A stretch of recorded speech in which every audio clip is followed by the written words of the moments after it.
Welcome to Smallville Fanatic Reviews. This is Season 1, Episode 11, entitled Hug. Come here. We open in an office, where we're introduced to the character Rickman. Good morning, Mr. Rickman. Thank you for coming in. So, what can I do for the Center for Environmental Protection?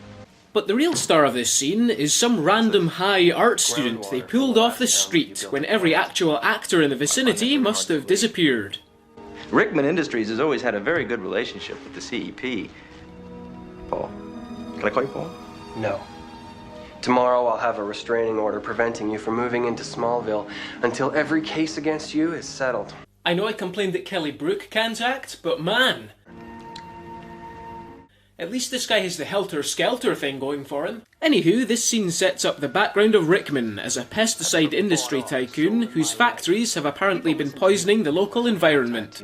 And Jesus wants to stop him opening a new factory in... you guessed it, Smallville. I'm afraid I'm not as easy to buy off as my colleagues. I wish you luck. It's a trap! You are feeling sleepy.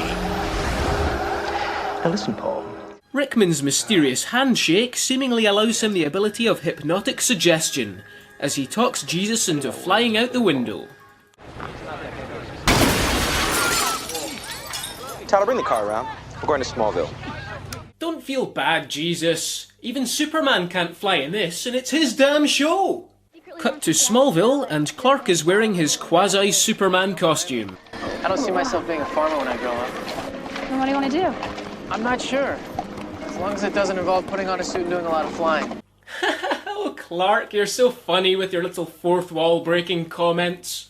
Excuse me, I just have to make a quick phone call.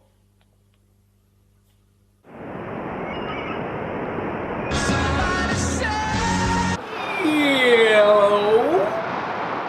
Hi. I hate you! Chloe explains to Clark that the woods they're in have many strange occurrences, such as giving people amnesia and stuff. These woods are like the Bermuda Triangle of Smallville. No, I'm serious, you guys. People come in here and when they leave, they can't remember a thing. It's great that Chloe conveys that this has been a long-occurring phenomenon, but why does she have to tell Clark and Lana? If Smallville is indeed a small town, and they both grew up there, wouldn't they already know the rumours about their local woods? Anyway, Lana wanders off on her own. Clark hears her scream and finds some guy on top of her. Get away from her! The man is scared off and just kind of disappears. Okay, this is the last time I want to have to mention this. Firstly, I know from having already seen this episode that the guy we just saw has no ability to disappear like that. He's pretty much just a normal guy. Secondly, Clark was looking straight at him the whole time. He has supervision, X-ray vision, and super speed. There is no way in hell the guy could have gotten away like that. For some frustratingly pointless reason, Chloe had dropped her video camera, which doesn't reveal anything, and it's a complete waste of time. For some reason, Lana can't just explain that she fell off her horse, so everyone in town thinks the man, named Kyle by the way, attacked her. And Nell? That's a different story. She wants Clark to go to the police and say that he saw Kyle spook Lana's horse and attack her. Why he didn't just tell Clark he found her instead of running away is anybody's guess. Well, not everyone thinks he's guilty. Typically, the Kents don't. So Jonathan takes it upon himself to go talk to Kyle, who is a hermit out in the woods. Many people might question why the hell this is any of Jonathan's business, but I think it's excellent that this type of small-town community thinking might still exist. Rickman arrives in town, and just like every other morally challenged person in the show, he knows Lex Luthor. Do you have an objection? Let's call it an interest.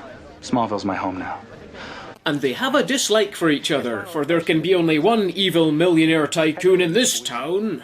Clark beats his dad at rock, paper, scissors for the right to harass Kyle, and figures the middle of the night is the best time. Haven't you heard of Crazy Kyle who lives in the woods by himself? Although Clark just said he thinks Kyle is innocent, he passive-aggressively accuses the man of purposefully scaring Lana's horse and anyone else who comes into the woods. Why are you so unfriendly? Because I'm not interested in friends. Everyone needs a friend. No, they don't. Because they'll always betray you in the end. Thank you! That was a good illusion of what we know is coming between Lex and Clark. Very good.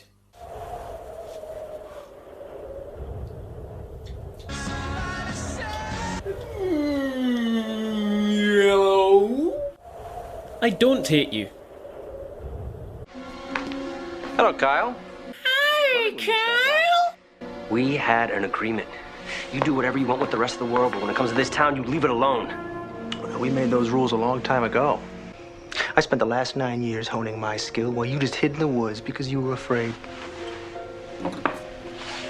Take my hand. See how afraid I am. It's a trap! You've been warned.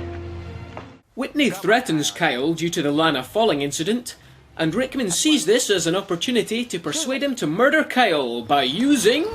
Maybe I can help.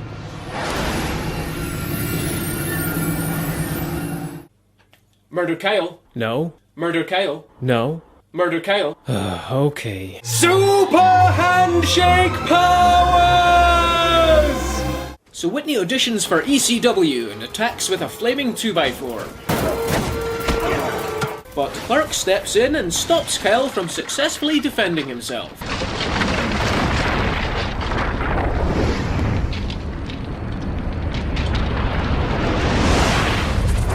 Kyle gets arrested since all Clark saw was Kyle swinging a bat.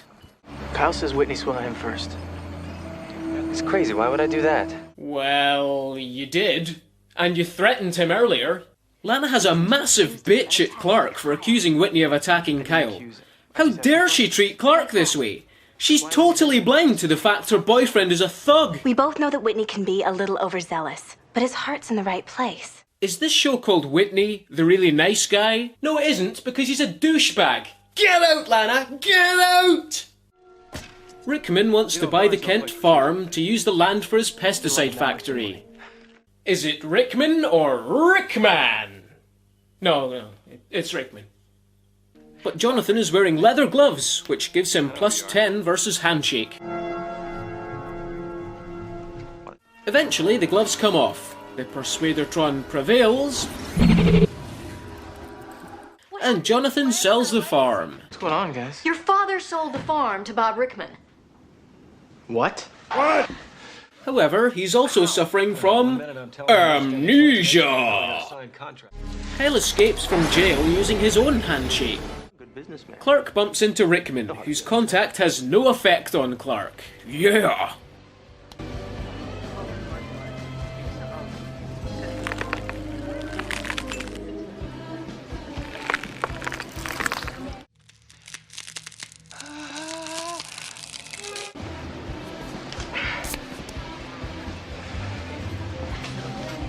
Yeah, crush that hand, Clark! Awesome!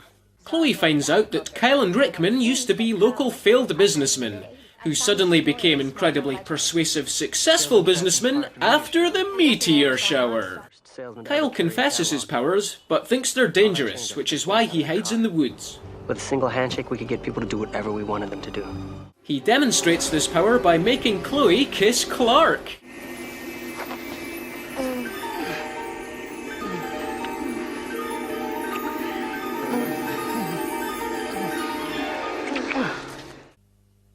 Clark and Chloe kissed? But of course, she doesn't remember. Okay, come on. I'm ready. Awkward. And he could easily have stopped her, but he didn't. Lex and Rickman have actually been butting heads all episode, but Lex kept avoiding physical contact. Here, Rickman finally gets a handshake. And Lex tries to burn Clark and Kyle alive in his car.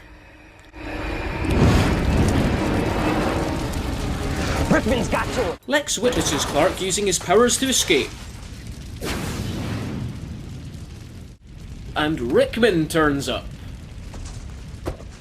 Shouldn't he be miles away forming an alibi right now? What's the point of getting someone to kill for you if you're going to be there anyway? He might as well just do it himself. And check this! He hands Lex a freaking Uzi! Just in case. Say hello to my little friend!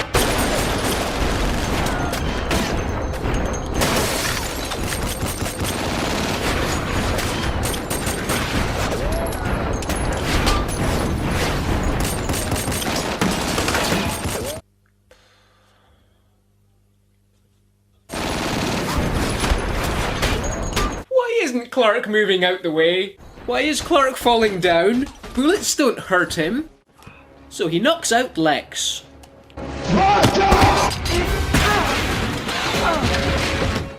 Kyle and Rickman have a touching hand battle.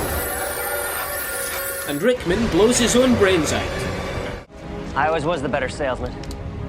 Wow, that was remorseless. He could have just made Rickman put the gun down and turn himself in. Suddenly, I think the torch-wielding townspeople were right about this guy. I saw you get shot, Clark. Anyway, Kyle now knows about Clark's powers, but says he'll keep quiet. You got a gift. Use it to do great things. Yeah, you're going to be waiting a long time for him to follow that advice. Kyle leaves town. Rickman's death is ruled a suicide. The Kents get their farm back. What do you think happened to Kyle? Lana and Clark make up. And Lex doesn't remember Clark having superpowers because he has amnesia. Hey, what are friends for? It's still strange to think he and Rickman were once best friends. Think we'll ever end up like that? Trust me, Clark. Our friendship is gonna be the stuff of legend.